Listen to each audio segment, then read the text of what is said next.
Welcome to Special Times today, and my guest is Herb Cabral. Thanks, Peter. It's great to be here.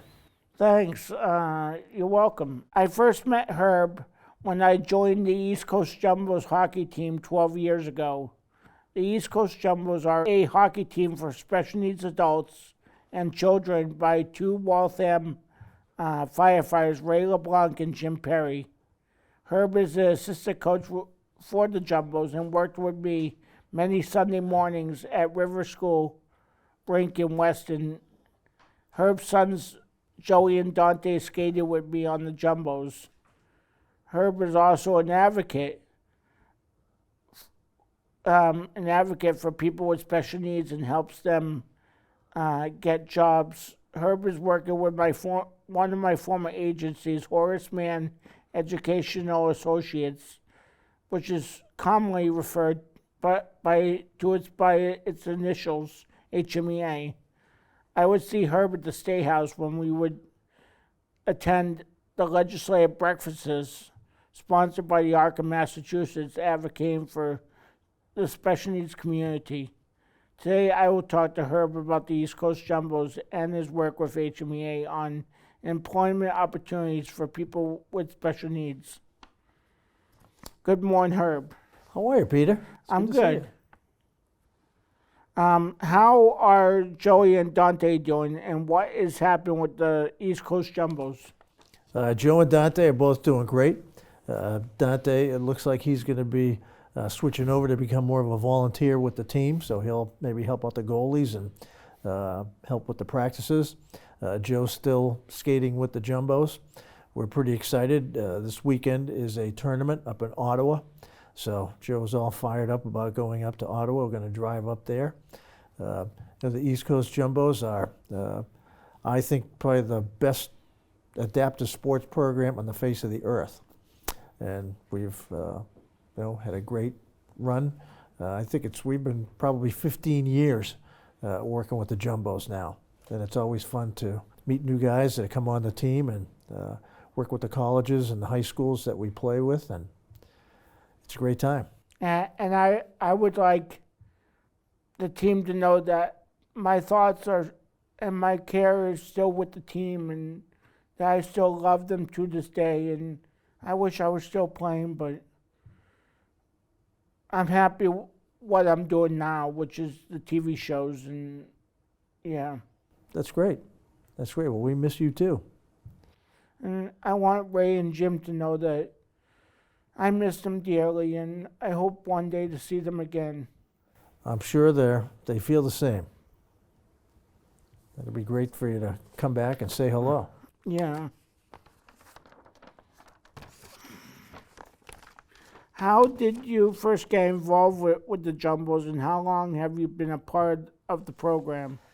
Like I say, I think it's been about 15 years. We had Dante, which is my younger son, was part of a youth hockey team, but there was nothing really for Joe, who has autism. So we were looking around for a program for Joe, and luckily found the program that Jim and Ray had started in the East Coast Jumbos, and started participating in that. And I'll never forget the first time Joe used to come into the locker room with Dante and his team, but never suit up. And his first time in the Jumbo locker room, he actually suited up himself. So you can see how excited he was about that. And it's been a great experience for him. There's social aspects to the Jumbos, and as you know, we go to tournaments, and so it becomes like a family when you see the same people like that for that many years. What have been your roles with the Jumbos? I'm primarily an on-ice coach with the Jumbos. I help out in the locker rooms too. A lot of times, some of the skaters, guys who play for the Jumbos, need some help in the locker room, so I'll help them get their skates on or tie their skates, kind of marshal them out and make sure they all get out onto the ice. And then when we're out onto the ice, we work with the guys one-on-one and help them through the drills and keep their attention to the drills. How did the pandemic affect the Jumbos, and has the program changed since I played? I wouldn't say the program has changed much. The pandemic affected us from the standpoint of it kept us off the ice for a while, but Ray was able to find a rink that was that would have us in. At that time, you could only have so many people on the ice, and you had to wear masks on the ice. But as the pandemic lessened up a bit, and the rules about wearing masks and such eased up, we stopped having to wear the masks out on the ice, and we're pretty much back to it's a September through April kind of program. We start in September out in Watertown, and then we switch over to the Rivers School in November. How many players skate with the Jumbos, and how are the differences in abilities handled? Let's see. We're probably up into the 30 or 40 range of individuals that are skating with the Jumbos. We have a kind of a gray team and a white team. Some of the guys have much better abilities than others, so we kind of have a group that is more able to play, and another group that needs a little more assistance, I guess is the best way to say that. So we split them up a little bit, and so that everybody gets ice time. And then when we go to tournaments, typically in the tournaments, they have different levels of ability in the tournament as well. So they have an A division and a B division and a C division or something like that. And we basically tailor the folks that we take to those tournaments to the proper playing levels, to the point where typically Ray LeBlanc, who runs the team, will contact the coach of the other team and kind of compare notes on kind of who's on their teams, and set up lines so that the lines are competitive against each other during the game. What college and high school programs work with the Jumbos?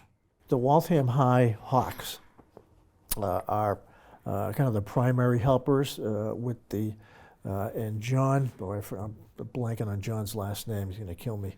But he's the coach of Waltham High, and he comes over and brings a lot of his players. And these guys are teenage boys getting up at 6 o'clock in the morning sometimes, or early in the morning on a Sunday. So it's great that they come with us. Some of the colleges we visit for exhibition games. I know we go to Holy Cross, we go to BU. We just had a game with the BU girls. A lot of times the Northeastern girls will have us over for a game. Boston College,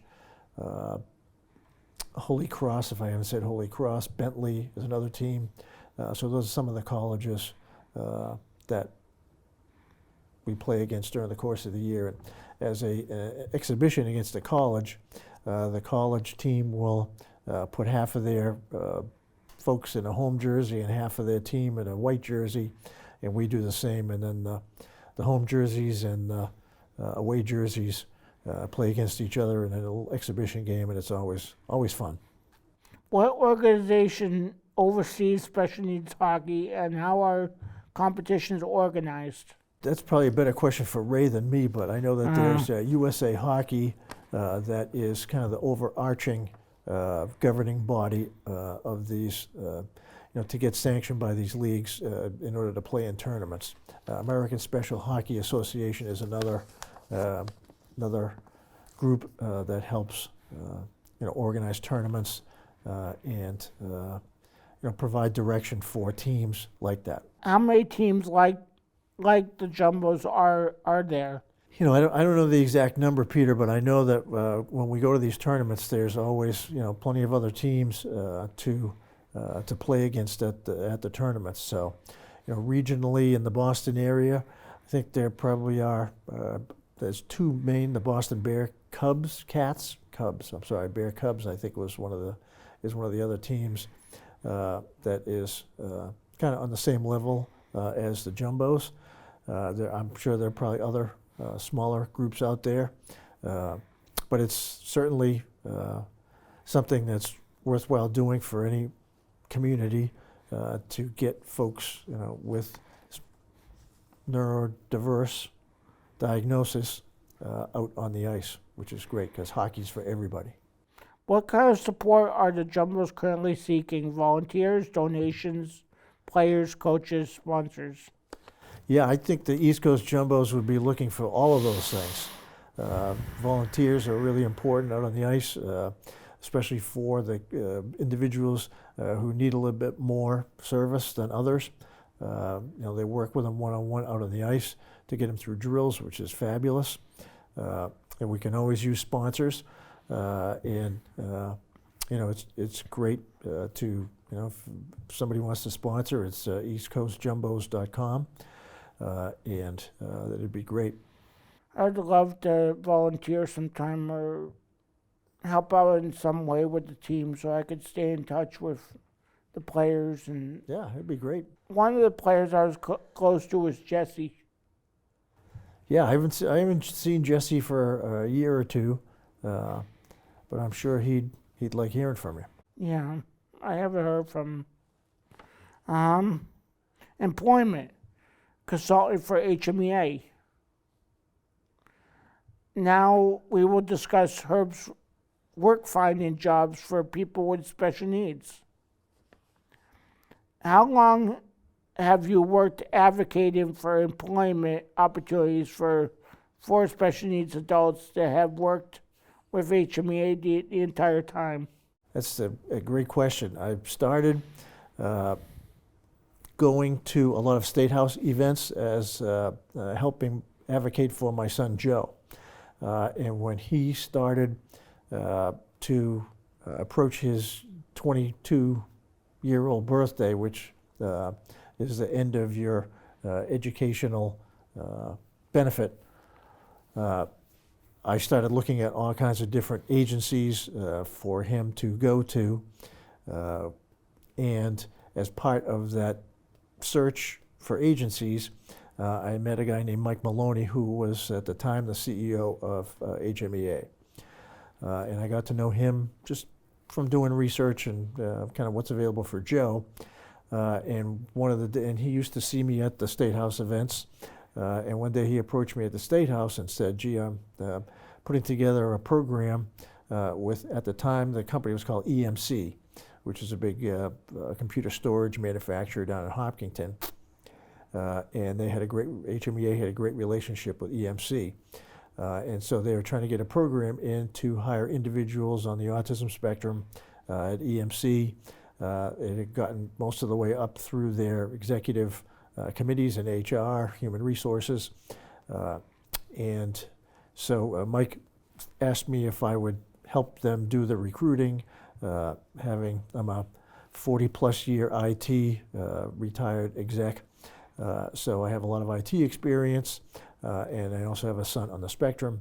So he thought that was some pretty good qualifications, and that was around 2016 we started talking about that. And then Dell Technologies came in and bought EMC, so that project kind of went on hold for a little while. But in 2017 they okayed the first hiring event for 2018. So since 2018, we've been working with Dell Technologies every year. We help them recruit folks. We help job coach the folks who they hire.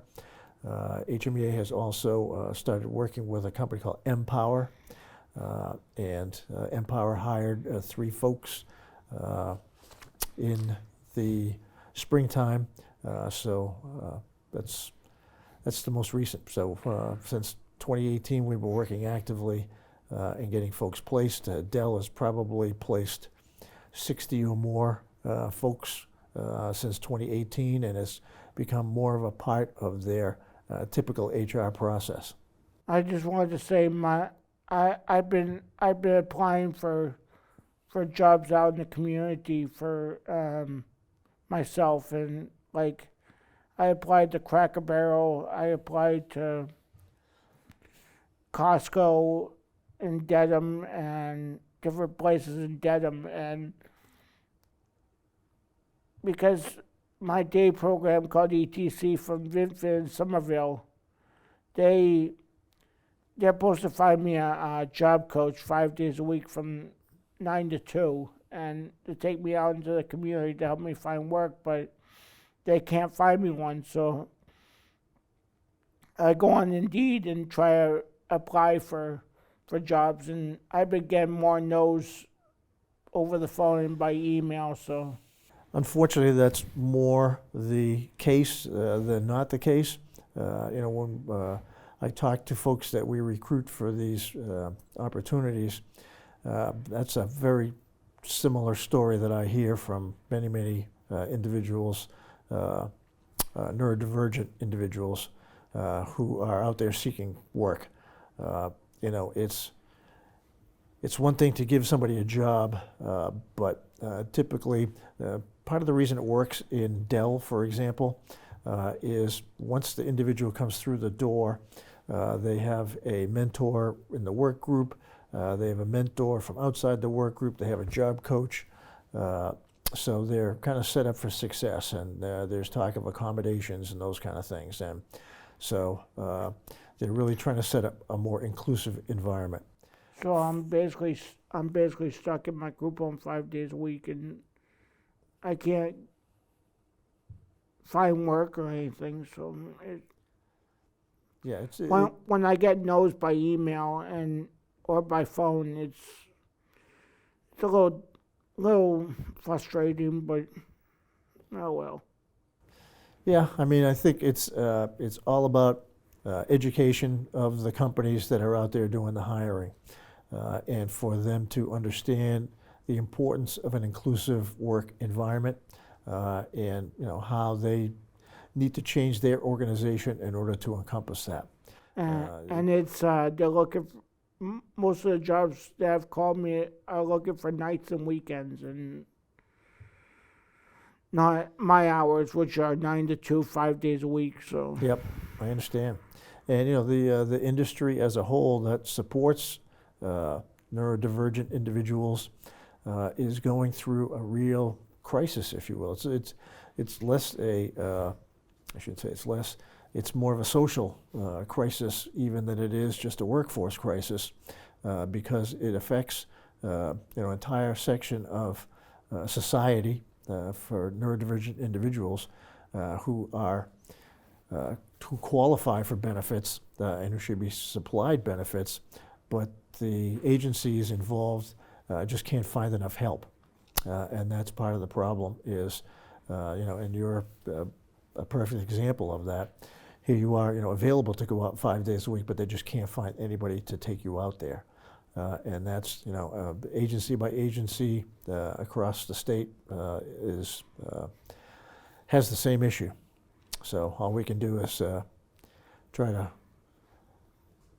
tell individuals, tell folks how important it is to help you folks out, and maybe we can get some folks to come forward and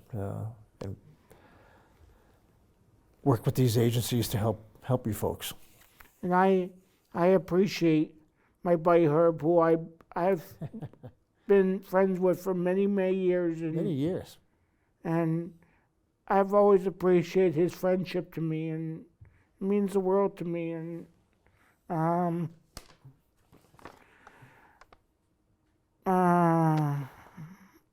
what are the objectives, and how do you work to achieve them? Of the hiring? Yeah. Yeah, the objectives is to have the company that wants to do the hiring to get an inclusive environment in their company. And typically we start out with an outside of the HR process. We call it a cohort. And for 2 weeks we bring folks in and they get some social skill training for a few days. We talk about project management for a couple of days. We give them a sample project to do, and then we give them a larger project to do in the second week. And it allows the hiring managers from the company kind of come in and out during the course of the 2 weeks. So they get to see that they get to meet the individuals one-on-one, but they also get to see what their specialties are as well, so that they get to see the skills that these individuals have. And then they make those decisions on who gets hired out of that group. Typically they start as a small trial within these companies, so there's The first year Dell had 3 people hired. Empower is the same way, but now Dell is probably hiring more than 20 a year as part of their typical HR process. So our job is to kind of put ourselves out of business and teach those companies how to recruit and how to create that inclusive environment within their organizations, and then even more importantly, how to support the individuals once they hire them. I want to thank Herb for coming to Medfield today and recording this episode of Special Times with Peter Filosa. And I also want to thank Herb for his many years of friendship and his work with the East Coast Jumbos, his current working with people with special needs for their employment opportunities. All right, it's great being here, Peter. Great to see you again. It's good to see you. And Medfield, stay tuned soon for the next episode of Special Times with Peter Filosa.